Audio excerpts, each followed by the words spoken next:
Ladies and gentlemen, Josh Sanch, your host here on the Bodybuilding News Network, and welcome back to another installment of Bodybuilding Today, or is Bodybuilding Daily? Does that sound better? I don't know. Let me know down below. What do you guys like? Uh, Go ahead and vote. Bodybuilding Today or Bodybuilding Daily? So, anywho, I wanted to go ahead and start off with a wellness Olympian who came out of a phenomenal pro debut, winning the Mexico Grand Battle Pro, and then coming into the Olympia placing 11th in her first ever Wellness Olympia.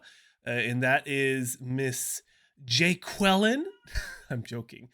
Jacqueline Rios. And she also has her middle name is Huescas. Apologies, I'm still learning my Spanish. I am learning Spanish. So it is muy bien. It's very exciting as well that I'm getting that under my belt. Hopefully we can do some cool interviews with that in the next few years. But anywho, she posted some physique updates, and some of this footage is just bonkers.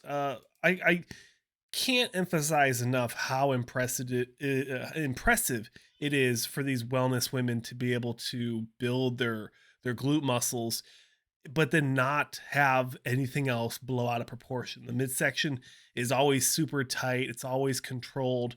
The physique just flows very, very well. And I'm just absolutely baffled at these women's ability to build these physiques. So big kudos for her sharing some pretty intense physique updates as she's done with the Olympia, but it looks like she's getting ready for a show as she's still in crazy conditioning. The cross striations and the quads, the veins, very vascular. I would not be surprised if she hops into a show in the near future, potentially the Arnold Brazil. I know that's Mexico, South America. Maybe they're going to be doing that. I don't know, but I'm sure she'll let us know in the near future if she's doing a show or not. Next up, I wanted to talk about Vladislav Suhoruchko, or Vlad Suhoruchko, who is sharing some magic mirror photos. I don't know if he's out in Kuwait or he is in Dubai, so maybe this is the infamous magic mirror that Rolly used to always use. I'm not too sure. I'm sure you guys can let me know in the comment sections below. But my question here is, Vlad placed last at the Olympia, and that's because he didn't finish. And I remember in the auditorium after the pro show, he actually just kind of like walked out and nobody even really bothered him, which I thought was kind of interesting. But I knew he didn't finish finals, so I didn't really want to bother him. I'm sure he wasn't in the best of spirits. But my question to you, ladies and gentlemen, is has anyone talked about why he didn't finish at finals at the Olympia? I think that's a very interesting decision for him to make. Now, I don't know if it was a health thing or what was going on, but if any of you know exactly what happened with Vlad Suhoruchko at the last Olympia, please let me know. But I did want to highlight that he did have a very good 2022 season.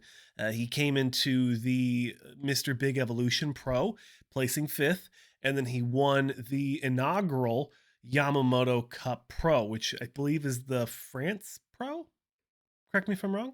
But I did want to give him a plug. I thought he had an impressive physique update, and I wanted to give him an opportunity to voice, exactly what happened at the Olympia. With the conversation of Samson Dowda possibly having thicker skin, and that's why he hasn't been able to show that crazy conditioning yet. Several of you commented that on the last video. I wanted to give a conversation about the OG of thick skin, Mr. Akeem Williams, sharing a recent tricep physique update. Side triceps, hashtag 6 weeks out from the Arnold Classic, team insert sponsor. And I always like his side shots. He's got the crazy horse leg with the crazy ravines of muscle definition. And then the separation is just phenomenal. And the tricep is always good as well.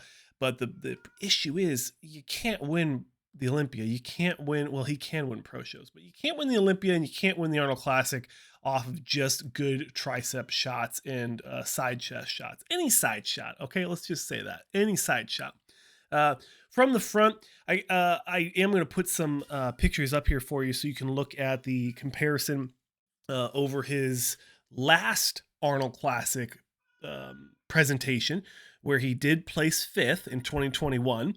You can see the conditioning, and Totoro is completely agreeing. I can hear him just screaming from the other room. I don't know if you guys can hear him or not. But you can look at his physique from the last Arnold Classic, and you can compare it to the most recent Olympia. I'll also put some footage on the screen for you. Uh, Conditioning comparable, but I don't think it's going to be good enough to be in that conversation for winning. And points are gone, so it's not even a conversation of him getting some points. So my question to you is, will Akim be able to come back from all these disappointing placings? And is he going to be able to be competitive on the Pro Tour? I know Pro Tour, it's like Packer Tour, but different. I know he did win the, what was it, the Tampa Pro? The Puerto Rico Pro he won in 2021, and then he did win the Tampa Pro this last year. So he is able to win shows. Quickly, we'll look at the lineup. You had people like Kamal and Quentin Araya there, and then Henry Jackson, Joseph Mackey, Phil Clayhar, Eddie Bracamontes. So Tim Budishim. You have some of those people, people names you know, but there wasn't anyone in there that was like, okay, this guy is gonna win the show besides Kamal, and that was a very controversial second for Kamal. So that's my question. Let's move into Justin Rodriguez. Otherwise, I'll just keep ranting. I know how you guys feel about my rants. Justin Rodriguez sharing some back shots. Ladies and gentlemen, we're looking around 6.5 weeks out, and there is zero definition in Justin Rodriguez's hamstrings and glutes. Now, I will give him the benefit of the doubt. This could be a post leg day workout. It looks like it was a back workout in his hashtags, so this does worry me a lot, that he is that far off in conditioning this close to the show. You look at some people, you got Samson, Sean hasn't really shown anything, Sean Clarita. Kamal is diced to the socks already. Nick Walker is very, very ready. I am worried that Justin Rodriguez is not going to be ready to give us that feeling that we got from last year's prejudging at the 2022 Arnold Classic. He came out in prejudging just absolutely diced to the bones.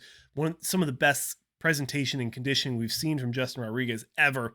And that's something to say because he did 6 pro shows last year. And I think that prejudging was his best. And then everything else after that was kind of not his best. It was good enough to place. He placed, let's take a look. 5th at the Arnold, 2nd at Boston, 4th at Indy, 5th at New York, 2nd at the Legion in Nevada, and then 15th, just outside of not placing, 15th at the Olympia. So I'm not sure what he needs to do to make the correction this close to the show. Obviously, 6 weeks out, you still have 6 whole weeks to really diet. But I'm worried if he does do a crash course and really dries out, he might suck away too much muscle, and then he might look a little narrow next to some of these absolute freaks that we're going to be seeing at this show. So that is going to be about it. I talked with another friend of mine, and I guess 8 minutes is the number you want to hit for the ads and for the channel growth. So we'll be moving our videos from about 5 minutes is where I've been cutting them off. We're going to move them to 8 minutes. So I hope you enjoyed another episode here on the Bodybuilding News Network of You Decide, Bodybuilding Today or Bodybuilding Daily. I'm your host, Josh Sanch, as always. Thanks for watching, and I'll see you in another one.